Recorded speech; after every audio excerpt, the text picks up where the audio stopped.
Зимскиот распуст завршува за неполна недела и децата повторно ќе се вратат на училишните обврски, но повеќето не и во училишните клупи.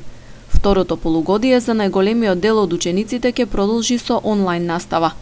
Секторот за образование во Гостивар досега не добил никаква најава од Министерството за било какви промени во начинот на одвивање на наставата во полугодието што следува.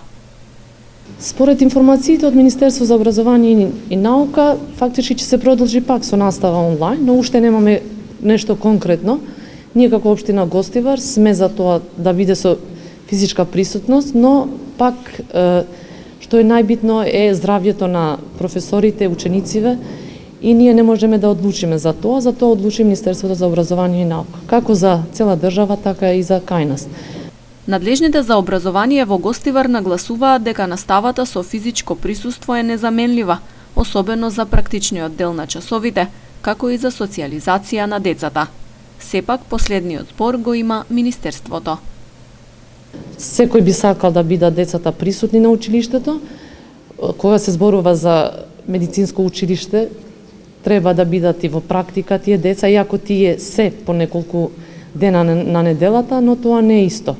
Прво што е најбитно, социјалност, тие да бидат социјални издружени, тоа им фали, па ќе видиме како што ќе одлучува, така и ние ќе работиме.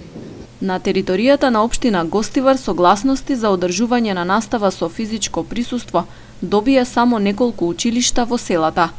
Во градот во училиште одат само учениците од прво до трето оделение, под посебни протоколи и поделени во помали групи.